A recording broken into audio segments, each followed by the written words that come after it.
The Glamorgan Heritage Coast stretches for 14 miles, from Aberthaw in the east to Porthcawl in the west, a spectacular journey past dunes, cliffs and coves, rich in wildlife and history. Countless hours can be spent exploring fascinating towns, legendary villages, castles, parks and gardens.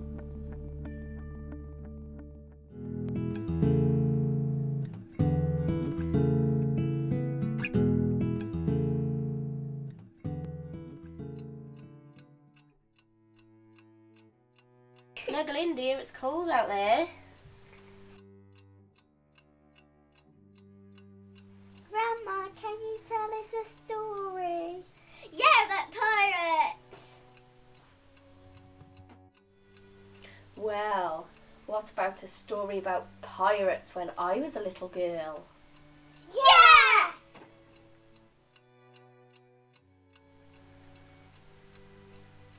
Well, it's no surprise to hear that the sea has always been a major part of Welsh life. In the Elizabethan times, this coast was lawless and pirate infested. Pirates, smugglers and wreckers were a real part of British history. And since life between the 16th and 19th centuries was pretty harsh for the poor, other less conventional means of survival were often required along much of the South Wales coast. An unfortunate encounter with pirates. Tresillian Bay is named after Prince Cillian, who is reputed to have kept court there in the 3rd and 4th centuries. He was one of the first pagans to be converted to Christianity, who after his death became a saint. St. Cillian's Court was later replaced by an inn, which was a favourite meeting place for smugglers and wreckers.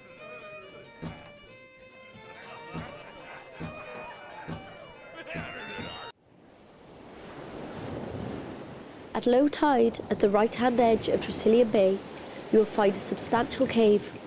The cave was used by smugglers and is believed to have a tunnel which led to St. Donat's Castle.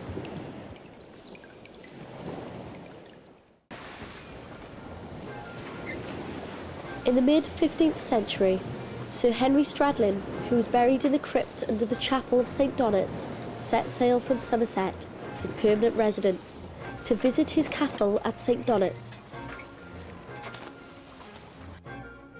En route, his ship was captured by the Breton pirate Colin Dolphin.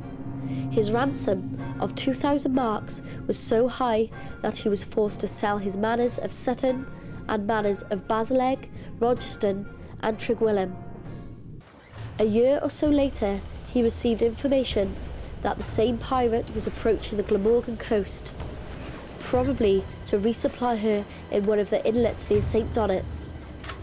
That night, by the use of false lights on the cliffs, Sir Henry lured the ship onto the treacherous sandbank at Nash Point, where he and his followers captured Colin Dolphin.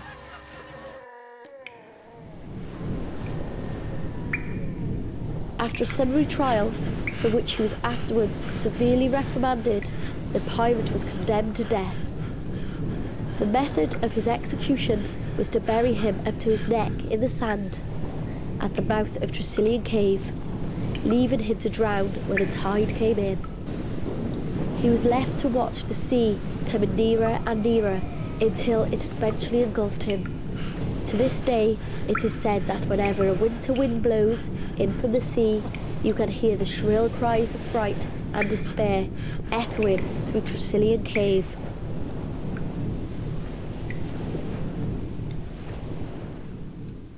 Right, sleep time now, girls. No, but we're not sleepy. Tell us another one, please. Aren't you a little scared? No, we understand that I'll pretend. Well, alright, if you believe they're all pretend.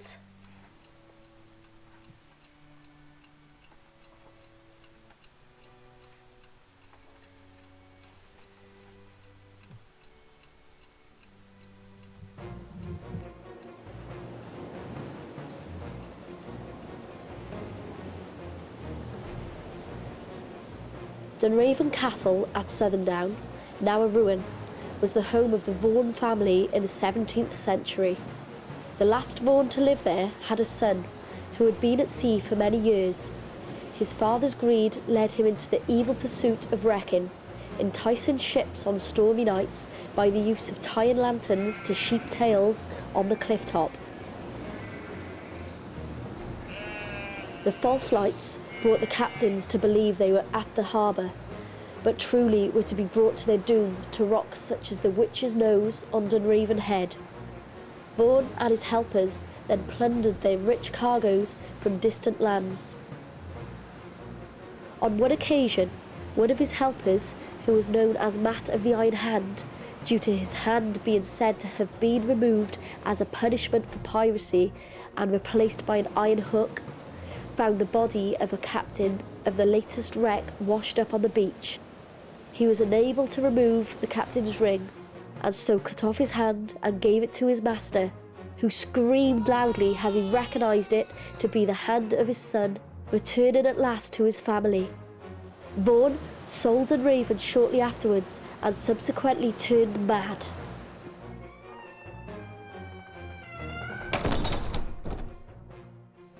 Grandma, did these stories really happen? Well, I believe these surviving tales are a mixture of traditions and myths.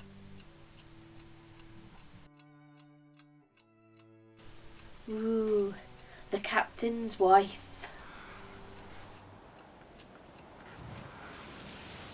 The Captain's Wife public house and restaurant at Swanbridge, close to Sully.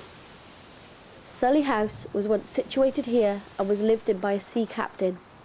On one of his voyages, he was accompanied by his wife, who died at sea.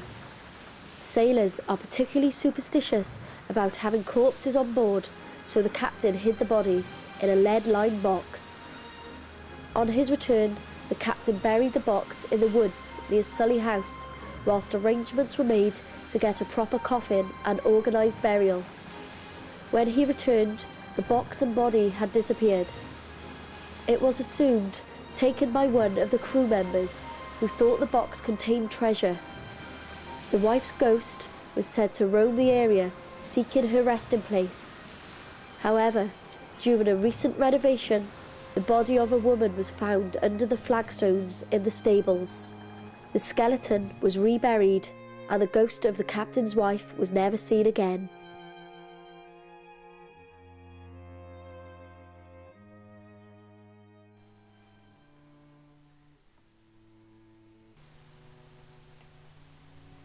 Grandma, would you believe them?